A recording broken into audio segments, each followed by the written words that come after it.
Hey Internet, it's RJ. Welcome back. Thanks for tuning into the show. Now, we are middle of Credit Card Madness tournament season, but there's always time to take out to do a good old Q&A. Riddler goes up before the month changes to April. You know the deal. You drop your questions here, and we just answer them the way they came in. We've got everything from my favorite card, next watches, will I go anywhere traveling, if I could only have one card, all the good stuff. So, of course, we go long here, so chapters 2 will be down below for you to skip around as your heart's content. But let's go ahead, press the subscribe button, and let's get to work. So, batting off with Nathan Cashback, lovely channel member logo next to his name. We appreciate you, sir. He said, what do you see as the thing churners and bonus hunters like us overlook the most? Things we should be doing but just forget to or don't care to do? So there's a few things. I think we'll lump credit cards and bank promotions in there. I think number one is, especially on the bank promotion side, is that the little bonuses add up. So sometimes we'll go through a streak where I'm making videos that are like $20, $50, whatever. I think we've done as low as $5, which granted was just kind of a joke. But I mean, I did it anyways. I think we dismissed that those add up by the end of the year. And I also think we dismissed like, hey, if you've been doing this long enough, it gets harder to find things to do and hunt, so sometimes you got to go dumpster diving a little bit. Closing out accounts is a big one. I think keeping track of things and documenting, like documentation is big. I hate the word documentation because we just end up in a world of bureaucrats, but you know, the simple things of PDFing the offer every time, screenshotting where you're going to put the promo code, things like that can really help us in the long run. I think sometimes we forget to do that, maybe the excitement. Credit cards, I think, road mapping strategy, and then remembering to close cards or figuring out like what the strategy is for this card. I think that's something we tend to forget sometimes. It's easy to get distracted by the new thing. And then I'll say one for me is also patience. It's easy to be like, okay, I need a new card and just jump to a new card. But at the same time, like once it gets harder to hit these things, I think getting the higher offers matters. So like if we know this is the historic high offer, for the ink cards, maybe you do want to wait to see if 900 comes out again. Now, of course, there's a toss-up of, okay, how long are you going to wait? But especially with bank promotions, we know historically like Fifth Third will throw out 375 and Wells will throw out 325. So don't jump at 300 because you want to do something right now. Just kind of wait, go back and see the historical stuff. And again, some offers, it might have been high, but that was 3 years ago. Well, then we're probably not going to see that again. So I think those are a few things that I myself have overlooked as well that I would say be worth considering. Luke's Points and Miles, the man himself, thinking about picking up the new Air King. You're going to be that guy. It's a little small for me. You are a big guy. It's like 40 millimeters, but like Rolex 40 is not 40. It's like, the teen who just says they're how big they are, but they're lying. But you can still make it work. I think it's fine. What's your next watch? I don't have anything on the radar. I will say Watches and Wonders is coming up in April very soon. All the rumors, you never really know, but someone basically mocked up the GMT Master in steel with the black and gray bezel. Right now they have it in two-tone and they have it in solid yellow gold. I don't personally care for yellow gold.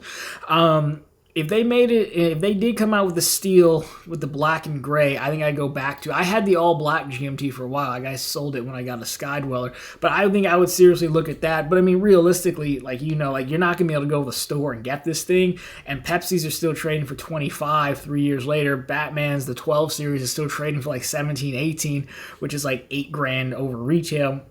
Like, how much am I really about to pay for a GMT? Your good choice in the Air King is one of those that's not like very. For whatever reason, it's not popular, though I do think it's one of Rolex's cooler looking dials with a little bit of color on it. I like that the crown is the yellow color. So you'd probably be able to get one just by walking in and not having to, do this nonsense. So it's just really going to be hard because I'm not paying that much. But that would be the next one, but it doesn't really technically exist. I'll tell you, I know you're an Omega guy, and I've really wanted to find an Omega that I like that could be like my one watch, but like I just can't find one though. Like I had the Planet Ocean Deep Black, looked great. I don't even mind that it's big. You might like it because you're a bigger guy, but like it was so thick. It's like 18 millimeters thick, the famous Hodinkee quote, so I ended up sending it back. Size was fine, but thickness, it was just ridiculous. But that's the watch I'm hoping that they come out with. That would be on brand, black and gray GMT in steel. that would probably be it. But then who's to say? Again, we talked about who's to say how I would even get it? Because I'm just not paying that. I'll pay a little bit over retail, sure, but like $8,000, $10,000, it's not. It's hardly worth 10, honestly. But that's fine. So it'd probably be something like that. But other than that, there's not really anything on the radar. I mean, I find it hard to have too many watches, and it just seems like a lot of money in the watch rule. And I also feel weird not wearing a Sky Dweller because you're like, you have like the most complicated watch they make, and you're not going to wear it for this other thing. It also just feels weird to like leave that in the box. So that's kind of my struggle, but that's what I'm hoping to see at Watches and Wonders. Good luck on the Air King. Let us know. I would like to see a picture of it. Boxer Kid, RJ, do you think an Amex can win people back if they match Visa fee for travel to other countries, so more vendors can start picking up Amex cards? Like how they have different fees. So he's saying like how Visa and MasterCard are kind of like taken everywhere, but Amex isn't really taken as many places. I mean, I think Amex has actually closed the gap quite a bit. I don't think it's nearly as big of an issue as it used to be. I don't think Amex cares, and the reason I don't think they care because they never really made a point to tell us that they closed the gap, honestly. And it's also weird that Amex, like their multipliers are also limited to like U.S. They specify U.S. grocery stores, U.S. restaurants. So like, I think they should make a push more to open up to international travel as a whole. Like, why would you restrict it? Why would you sell someone a $250 card or $700 card with no foreign transaction fees, but not let the multipliers work someplace else? Like, I think they need to work on that. I don't think they're probably. I would assume they're just not willing to bring down their processing fees and whatnot to have these other merchants accept them. I think they're more than fine losing out on that potential business. I don't think. Plus, I don't think they're trying to fight Visa. I mean, I think they just like to be that level of vertical integration, issue their own cards, be their own payment network, and have that level of control. Because if they were trying to fight Visa, I think we'd see Amex. More cards on the Amex payment network. I think what Navy Fed does it. There was the Wells Fargo Propel at one point. There are a few others. I think they had a partnership with Cardless at one point.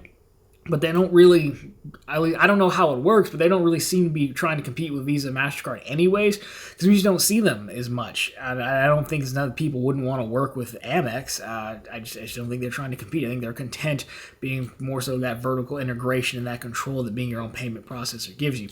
That would be my guess.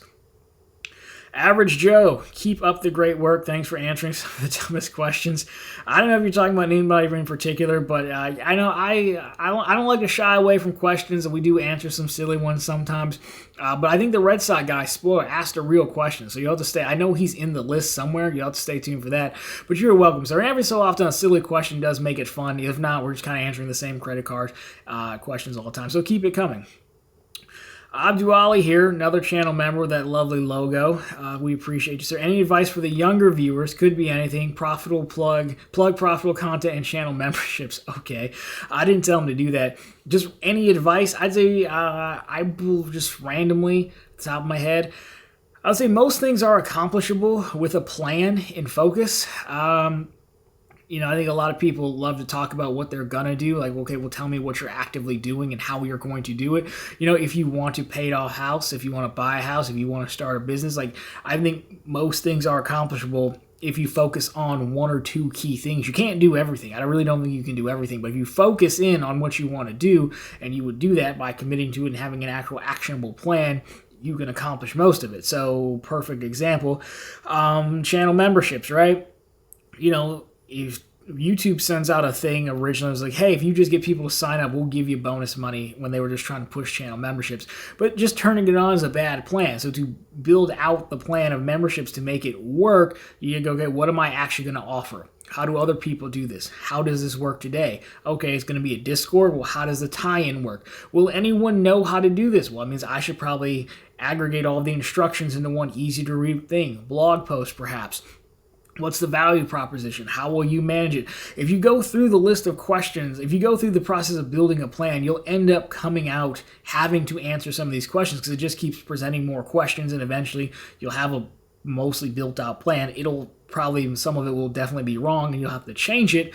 But I think too often the people just say, man, I just quit my job and I just did this. Just go for it. Like, at some point you do need to press send and go. But you don't need to press send recklessly. There's no reason to not have a plan. If you put that plan in place and you practice building it enough times, eventually it will help you accomplish what you want to do. So that's my advice to young people, I suppose. Whatever you want to do, focus in on it. Have a plan. Channel memberships, again, that is the channel's Discord server. When you see these lovely folks with this little RJ Financial logo by their name, it's a Discord server shared between this channel and Run on the Bank, where we're about 60 members strong. The gist of it is we're kind of like self-referring each other. But the real value add that makes it different than other memberships is that I will use member links, referral links in videos and blog posts, and the member gets to keep all that money. We just try to rotate through. My goal is to make sure everyone's membership is at least paid for. It's $5 a month, cancel anytime. Anything after, you get there's no earning cap, but I'm at least trying to make sure everyone's is paid for, that you should be able to get much more than that. So we'd love to have you over there. It definitely works better if you're into bank promotions, because there's simply way more referral links. People seem to sign up for those better, but again, the join button will tell you down below more about it. Doesn't make you join automatically, it just tells you more about it. So thank you, sir, for the free plug. Hope that advice helps.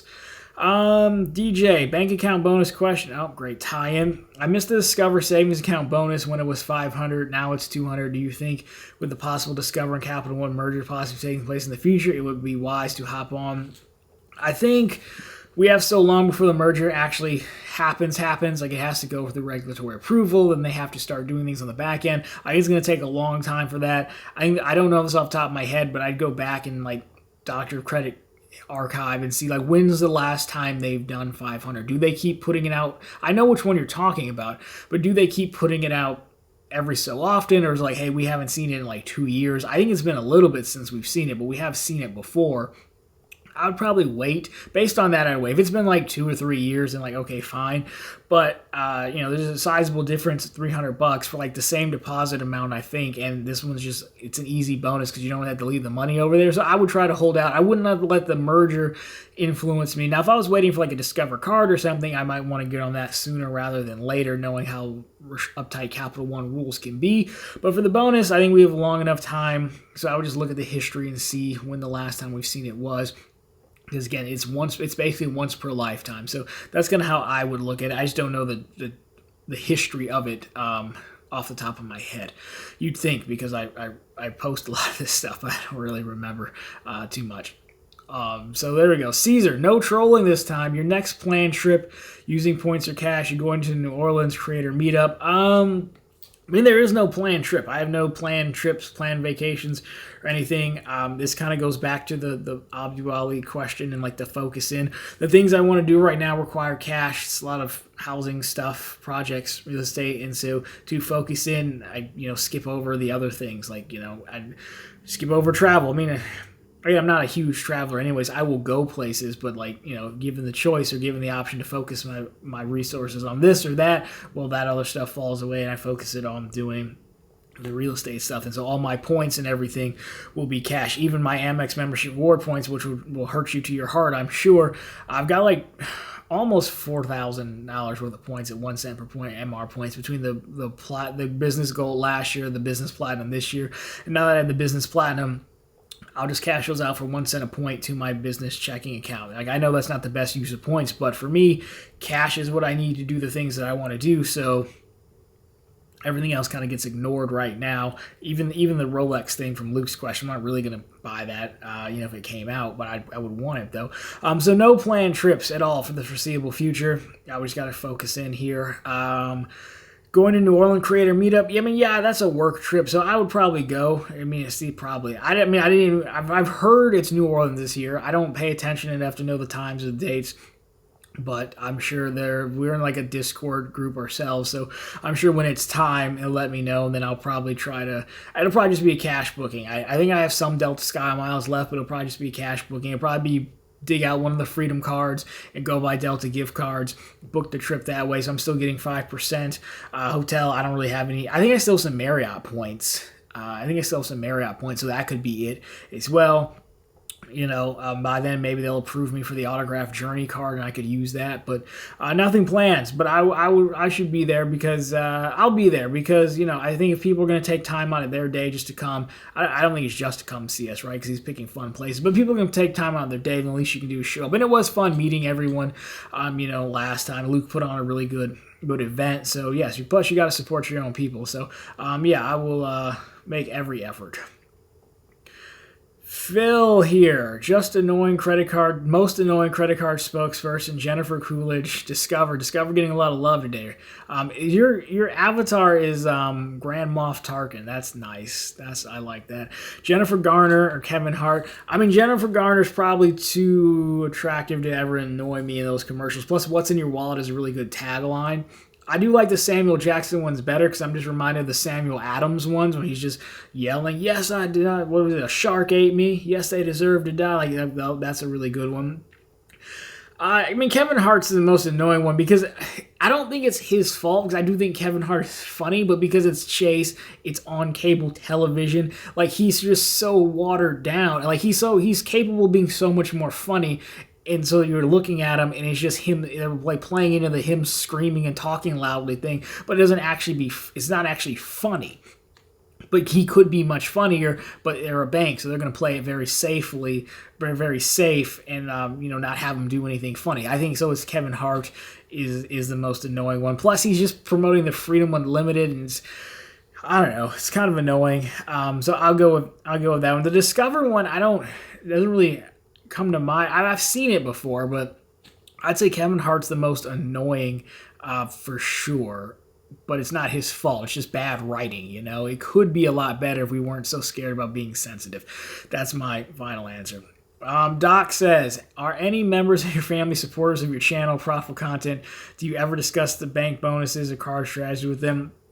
I mean, I wouldn't say they don't support, but like actively support, like, I mean, not really. So, like, my mom knows I do this stuff. I think she's, like, out of all the videos I made, I think she saw the Target video, the Target card video or something. I've told her I had a website, but I think they thought that YouTube was the website and wasn't actually a different website.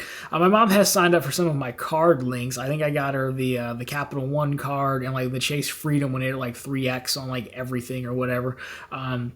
So support where it counts. Neither one of them really want to do bank bonuses. My brother has no interest, but he needs the most money, which is funny, but he has no interest, really. He did sign up for one of the Chase cards as well, but it's more so that people will ask, and I'll say, here, use this one. This is probably get you what you want. But they're not really interested in it. I still think my parents think it's like some kind of money laundering scheme. Because they remember back when like they'd bring in like the mail, and it'd be like stacks of mail to me, like at their house, because I never bother like change my address, and like, what are you doing? Why are you getting all these cards? What is this type of thing? So they're just not really interested in. They're still in the spot where they think it's more work than it is to move around your bank accounts and all that thing. I mean, my dad still balances a checkbook, and like he's not going to stop. So, support like, hey, cool, good for you. We know you do a thing and you're on the internet. Support from like, hey, I'm actually interested in it. Like, no, not really in the least bit, which is funny because, again, like, everyone could use extra money, especially my brother who's a little bit younger. He's like 29 or 30, but like now it's like every so often he'll ask me a question, but he's not like sitting there watching the videos or anything like that. It's just tell me the answer type thing. So, it's an acquired taste. It's not for everyone. I totally understand. Again, if you had to listen to me talk normally, you probably wouldn't want to do it on TV. So, Leo, next up. This guy is the guy who has enough metal credit cards to stop a bullet. So, because he recently applied for the beautiful Amex Delta Reserve card, and one of the application questions asked to include all financial assets available. That is the way Amex would write that. All financial assets available, including savings, checking, retirement, on and on and on. I wasn't sure if I could have included my house value, home equity, but I wasn't sure final assets, or is Amex referring mostly to liquid assets? It would have helped if the question asked for financial liquid assets.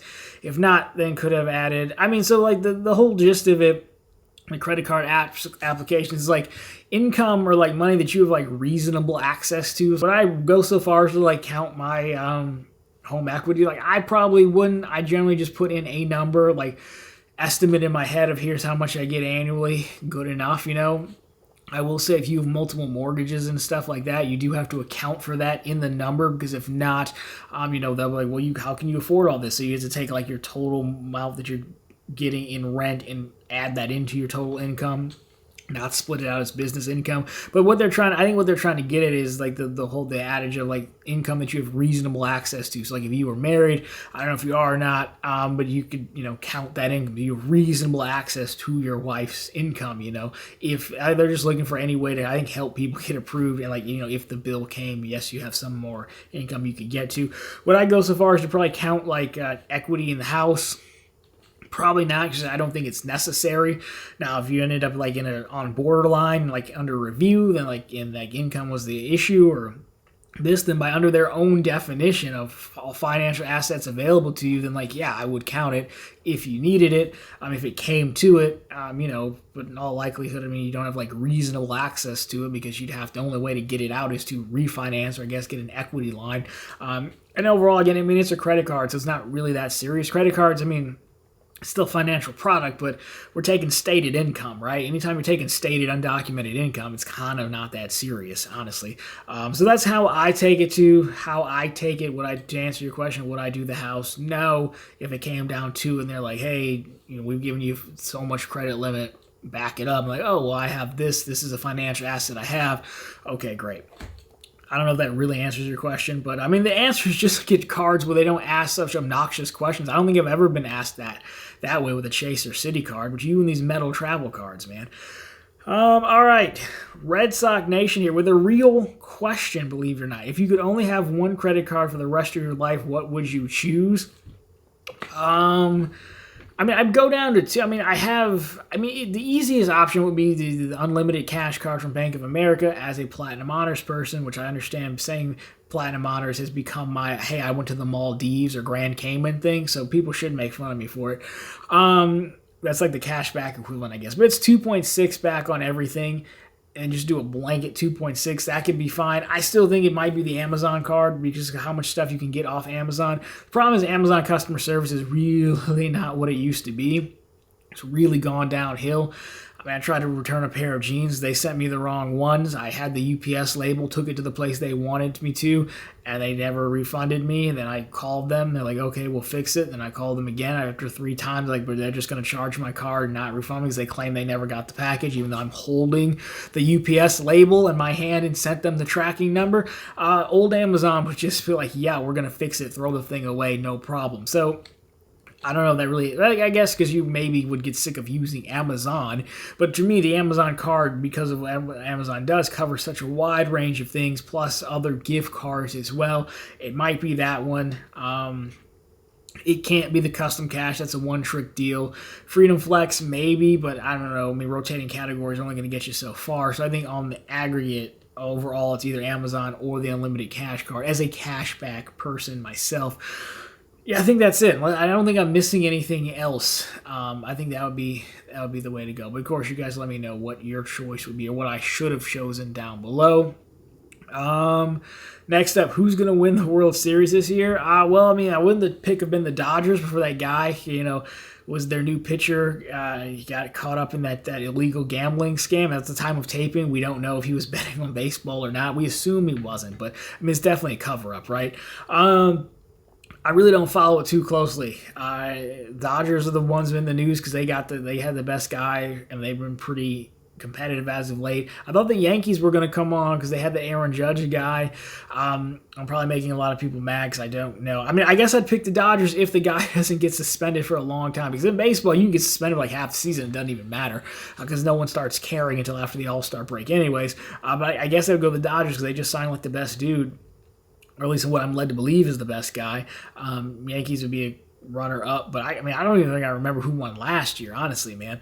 So you tell me, who should I be betting on? Maybe we can get FanDuel to jump in here as a sponsor or something. But that would be my guess, just as a casual fan. I know opening day is starting soon, but I don't work in Detroit anymore. And when you work in Detroit, like for a Detroit company, like opening day is like a big deal. They used to give us like hot dogs and stuff, and you had to like walk around to all the buildings to get enough hot dogs to make it a lunch, but still it wasn't that far. But ever since I left there, or got kicked out of there, like it's not I'm not really on the radar anymore. But I do work out. My neighbor likes baseball, and he's a big fan. So maybe I'll ask him. We work out together sometimes. So, all right. 39. I've never been to Michigan before, and I'm thinking of visiting Detroit this summer. Well, the Tigers exist. There's that. What are the best museums to visit? So, I mean, I know of two in my time down there. So there is like some kind of music one, like Detroit, I don't know, some kind of music, rock and roll, not the Rock and Roll Hall of Fame, but like our version, like Hitsville. I can't remember. It's a blue house. I can't remember the name off the top of my head, but it's a kind of a museum. But the big museum is the Detroit Institute of Art. I've been there twice. One time was for a Star Trek exhibit. I actually sat in Captain Kirk's chair on the original Enterprise. That was pretty cool. They brought in all the stuff from Star Trek, and then you had like a shuttle pod ride as well that you try not to get shot down in. And then they had a Star Wars exhibit. I went to after work with a guy I worked with, and they brought in all the old Star Wars stuff. Had to set up like all the costumes and sets and stuff like that. So they do that stuff on occasion. I mean, I don't know what your timing is. I don't know when the next one's going to be, but they do stuff like that. So I've been there twice. I mean, they have regular art. If you're not a nerd, they have like regular art and stuff. If you're more cultured than me, perhaps, that's a good one. And then, I mean, there are like Detroit science museums, I think, for like kids and stuff. I mean, it's still kind of fun. Like you can do a thing where, you know, your hair stands up if you have more hair than me. I don't know if it's specifically in Detroit, but they have that. It's more like a science center type thing. But I think you'd still have fun. And of course, if you want to go outside, there's still a zoo, which is not really a museum, but there's that. A little bit of ways from Detroit, if you're going to get a car, it's like Greenfield Village and the Henry Ford Museum. It's like a combo deal. And of course, you need to buy tickets for both. But the Henry Ford Museum, as you would imagine, is based on Ford. They have a lot of older cars and stuff. You can look at some of the old factory process and things like that. It's been a while since I've been there, but the Henry Ford Greenfield Village would be a good one. DIA would be okay, just depending on what you're into. Again, they have an exhibit. Cool. If it's just regular art, again, you may be cultured or you may find that boring. But Henry Ford, you're going to need to drive to it, though. So it really just depends. If you're talking about walking distance in Detroit, then you're probably DIA. But have a great time. Let us know what you check out. Skigo here. We'll be applying for auto loans soon. How long after? Some of you guys in punctuation, man. How long after applying is it safe to apply for credit cards again? As soon as you're approved and you sign the papers for the car, honestly. I mean, there's also, you could also even make the argument to apply as soon as, like the next day, once the loan is closed, start applying because, you know, I don't know what your credit's probably pretty good. I've seen you around here before, but, you know, if you have a lot of, outstanding balances and then all of a sudden your $30,000-$40,000 car reports, there's always the potential that, you know, banks see that on the old credit report as another liability. So if you played that sweet spot, even if you wanted new cards to apply for a few before that even hit, I don't really think it's a concern, honestly. But I mean, there's no reason to wait. Once the loan is closed, you're good. So I would say as soon as it closes, you've got the keys in hand, and they're not really going to unwind it. Plus, it's not like a mortgage. Where a mortgage, they continue to monitor your credit. Since a car loan can be done in one day, like if you're going dealer financing, they do it right then and there. If you're going like the bank or credit union first, they'll do it ahead of time, give you your letter, and send you in. But, you know, that's based off of them. They're not going to repull credit as long as you close quickly enough. If you take a month or two, then yeah, they probably will. But generally, you know, they'll give it to you, you get approved, and you go down to the dealer, give it to them, and you're good. So I would say, you know, as soon as you sign the papers, you're good to go. Safe travels, enjoy the new car, make sure you get it in the proper color, which is black. History, how many Apple Vision Pros do you have, and when will you get more? When will I get more? I'm like, it's just so much money for like something I don't know what I'm going to do with. It looks cool. I want to try one, but like I feel like once the novelty wears off, like I just can't imagine using it day to day, right? I just really can't. I don't have any. I think it was a combination of like it being having the cable on the battery pack and everything seems somewhat off-putting to me. I don't have any. I just don't know what I would do with it. Like it looks cool, but it's like $3,500. Look cool. Like I don't know. I mean, I think the answer is to make a friend with the Vision Pro. I can see why you would ask me how many do I have? Because you get them and then you guys talk to someone who's also wearing one, right? I don't have any. I won't. I haven't even tried it because like the appointments at the Apple Store, they're like, it's 30 minutes. Like I don't want to spend 30 minutes doing this. And I don't really have much interest trying it in like the guided tours like they've described it as, right? like just giving the thing, I'll do it, then give it back to you. I don't really want to put that much effort into prepping for a tour. I'd kind of just want to show up, try it like you can pick up all their other devices. I get why they're trying to control it, but still. So I don't have one. I kind of want one, but I don't $3,500 want one. I was more tempted to buy a third Apple Studio display than I am to buy a Vision Pro. But I'm not knocking it. You got to start somewhere. And I think it will work out. Just I don't have them yet. So if anyone does have one, let me know. Or we could just do the whole next show in the metaverse, I guess.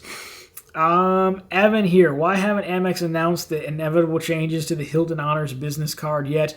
I'm going to cancel this thing in May unless they make it an Aspire clone for business. I mean, I don't think it'd be an Aspire clone for business. I don't think you're going to be super happy.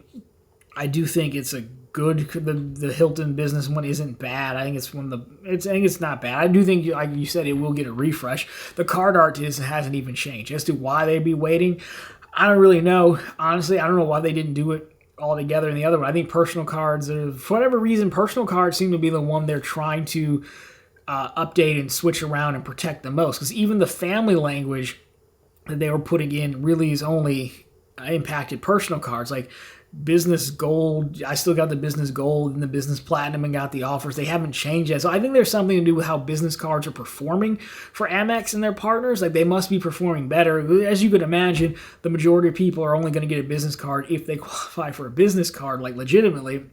So I think it has something to do with that, because we really just haven't seen them even defend business cards the way they have personal cards. So that would be my guess. And so maybe internally, if it's working really well, eventually, sure, you just change the card art to be uniform. But why change it if it's working and people are getting it? That's just my guess. I don't know. So I think if it's not working for you now, and by May you'll have to end up canceling it. Honestly, because I don't think we'll see it by then, because it's already March. We haven't seen any rumors or anything. So yeah, my guess is just business cards are performing the way they want, because we've kind of seen this across the board. Even business cards we know that need to be refreshed, like the green card, for example, doesn't get anything. The business gold did a little bit, but I think that was more sort of bring it in line to work for them. I think the business gold is working too well for businesses, especially with shipping. That's why they've removed it. So that's just my guess, but I don't really have an answer for you. You know what? Just kill it and just go through, keep getting more Hilton offers. Just stick it to them that way. Ram here, 2 more. I should refresh before I say that. All right, 2 more. Keep up the great work. Appreciate it. I'm almost getting addicted to subs, especially for a business card. Well, here's a fan of business cards. When one sub spend finishes rather than going back, I feel the same way. Keep getting tempted to get another card for sub, especially Chase Inc. when considering 40K referral from player 2 on top of sub getting under Chase 5 times created a stream of business card temptations. Shall I keep on continuing subs? Yes. I mean, yes, why not? Anything worth doing is worth overdoing. The reason I was denied for the autograph journey is because of too many inquiries. And I've gotten 6 new cards this year, and we're still in the first quarter. Yeah, I don't see a reason not to, honestly. There's argument to be made for like eventually you'll start running into a bunch of denials and then you can start to slow down. But, for me, I do think road mapping is important, but also I tend not to try to pass up too many offers, because who's to say? Like the Amex thing we just talked about is a perfect example. I used to be a time to say, I'll get to the personal green, I'll get to the personal whatever eventually. And then the Amex comes around, they change the rules. So now I can't get those bonuses anymore. So the only thing I would add to that is, I had 2 things. Is one, patience, again, back to one of our other questions like half an hour ago, is like just make sure that, you're getting the high offers. Like the ink cards, like, I don't know, 750, it used to be like 550, then 750 became the norm. We know we've seen 900, so maybe you want to wait to see if we see 900. I know the Chase Inc. Cash just put out a newer offer, like a combo offer with the business account, right? But maybe you want to say, okay, with Ink Cash and Unlimited, it used to be 900, so maybe I hold on those and I go after the Ink Preferred, which we have links for at Profitable Content, because that's always been $1,000, so that's fine. They did lower the spend, or Ink Premier. So I would still just say, continue going at the pace you can handle, but I wouldn't start skipping over things or getting things when I know, like the City Premier, for example, is one that I've been waiting for, because I know the City Premier's high offer is 800. So it being 600 right now, well, I don't want to wait. We've seen 800 like every year, at least once a year for the last few years. So just wait until we see 800 again. That's the harder part, really, of making sure that you're getting the best offer. And then, keep going, and eventually you'll start to run into some denials, and that's maybe when you want to fall back on your 5% strategy, which I'm probably going to have to do. I've gotten like 4 denials. I got denied for a PNC card again, the Apple card of all things, and this autograph card. So I might have to slow it down eventually, but, just keep going. So that's the only thing I would add. But there's nothing wrong with it. I mean, my goal is to make $5,000 in credit card bonuses every year, points, and it's really hard to do on spend alone. So you got to hit the intro offer. So I would, yes, do that, and of course focus on the business cards. Why not? I think you're doing just fine, sir. All right, Gumbo here, last one. What's your opinion about credit card challenges to reach a minimum spend? For example, I'm trying to reach the 6K spend for an Ink Unlimited bonus on all bank account funding. I'm already over half the way there in less than 2 weeks. Trying to go slow to look less suspicious. Don't think it really matters. Do you think this could lead to a shutdown? I don't care. I don't dare try to do this with Amex. I agree with that. Don't feel embarrassed about doing a $5 bonus. I just spent $1 for a USA Today subscription to get attaboy. I did a $5 bonus and made a video about it, partly just because I knew it was going to get a reaction. I've done a bonus for $1. I don't care. I've sold my information to so many people. What does it matter? And I always think about it. If I get to the end of the year and I didn't get 10 grand in bonuses, bank bonuses, and I was short by $5, how would I feel knowing I could have done it? That's how I do it. So, I wouldn't worry about looking suspicious, but Chase, again, they don't really seem to care at all. I know John from Bank Account Bonus Central has talked about this at length, but he goes hard on the Ink Cash and funding CDs or Ink Unlimited or something. So I think you're fine. I think challenges can be fun, right? It's fun to do, right? It's like, hey, I hit this whole thing without actually spending $1. I get why you'd want to do it. Have I done things like that? No, my challenge, well, yeah, kind of. My challenge is $10,000 a year from bank promotions and $5,000 a year from credit cards. My challenge is separating them out. So I am doing challenges, just different challenges. I think that challenges are a way to help keep you engaged. Gamifying the system does work. Honestly, it does. That's getting bonuses on their own is it's not the funnest thing in the world to do, but making it into a game of how can I get 10 grand keeps you engaged. It keeps you going after $5 and $1 bonuses because the ultimate goal is 10,000. I know another guy who was trying to get $10,000 in the least amount of accounts possible because he had pockets like, or has pockets like that. I don't, but he does, and that's great. That's what he was trying to do. So I'm all for it. I just would, it's a game. It's somewhat cheating because in the back of your mind, hey, if there's 2 weeks to go and you're looking like you're not going to hit the spend, then you got to go buy something, right? You wouldn't give up the $750, the $900 just to obey the laws of the challenge, right? But I think challenges are fine and they're a good way to keep you engaged in gamifying the system. So I'm all for that. I think you'll be fine. I don't think you'll look crazy with Chase at all. I wouldn't do it with American Express either. When I did the business gold, did a business platinum, those were legitimate purchases. I think home renovations and car fixes were what those were used for. But no, I think, why not? I think their challenges like that are fun. Like I said, a good way to keep you engaged. So keep on doing it, man. But there you go. That is everyone's question. So yes, it was a little bit shorter of a Q&A this time, but we are in the middle of the Credit Card Madness tournament. But I definitely didn't want to skip over this because this is one of the more fun episodes to do. So of course, if you liked it, drop me a thumbs up down below. If you found it particularly interesting, consider subscribing to the channel. We're posting content just like this every single week. Of course, we're right back here every Sunday with all the news you can use in the week that wasn't credit and finance. And of course, every single day over on ProfitableContent.com. So if you want to be like these guys and get started with bank promotions, follow the news or these credit card offers so you can do some challenges of your own, well, there's ProfitableContent.com. Again, always linked down below for you and in the channel homepage. Anyways, guys, I asked you all the questions. If you need some more follow-up, by all means, feel free to let me know down below. But if not, thank you so much for watching and writing in. I will talk to you very soon in the next one.